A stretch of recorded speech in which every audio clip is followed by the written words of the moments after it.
Margučiai dažyti vašku, skutinėti, dekoruoti žolynais primena senasis lietuvių tradicijas. Per savaitę tautodailininkė Nijolė Jurėnienė numargina apie 200 kiaušinių. Vieni jų keliauja į Ameriką, namus margučiai suranda net Australijoje. Itin žmonių pamėgtas kiaušinių dekoravimas vašku. Aš imu vašką, šiaip žmonės deda vašką, reiškia vašką su kokia nors žvake, bet man geriausiai patinka vaškas. Visų pirma, jis turi netgi savotišką spalvą ir kartais būna taip įdomu, kad ypač ant balto lukšto jį nudažai ir gali net nenusikrapštyti to vaško, jis turi tokį matinį atspalvį. Pasak tautodailininkės, paklausiausi vašku marginti kiaušiniai, nes jie mielesni. Šventiniam stalui tokį margutį galima įsigyti už 4-6 litus. Skutinėti kiaušiniai keliais litais brangesni, nes jie reikalauja ypatingo kruopštumo.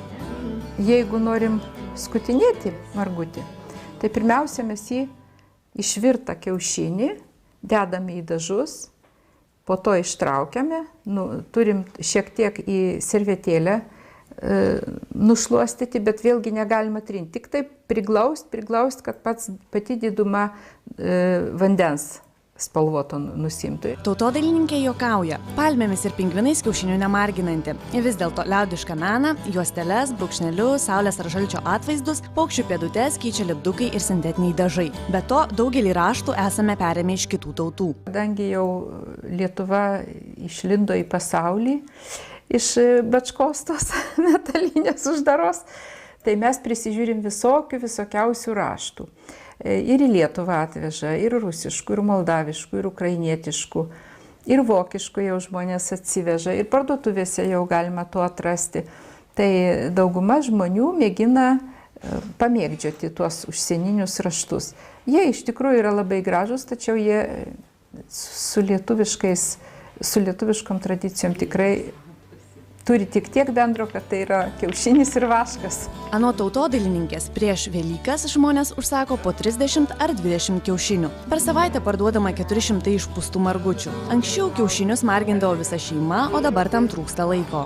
Mes namuose turėdavom dažų ir dažydavom, prisimenu, bordo, juodą, tamsiai žalią, mėlyną ir geltoną. Ne veltui vaikai buvo mokomi dažyti įvairias spalvius kiaušinius. Pasirodo, save gerbianti šeimininkė privalėdavo turėti raudonos spalvos kiaušinį, nes vaikai lalautojai prašydavo apsikeisti margučiais. Kas tokio kiaušinio neturėdavo, buvo pasmerktas degti liepsnoje. Todėl tradicijos buvo ugdomos nuo pat mažų dienų.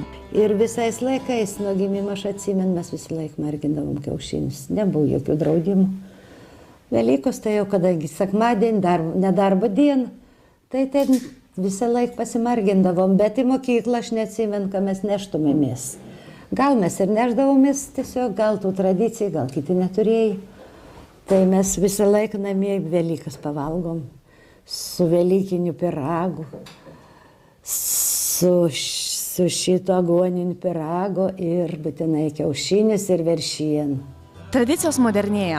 Šiaudais, džiovintais augalais dekoruoti kiaušiniai dabar tikra retenybė. Įprastus ar medinius margučius keičia kiaušinį apklijuoti velykiniais lipdukais. Tačiau, kol yra kas puoselėja tradicijas, margučio ant šventinio stalo tikrai nepritrūks.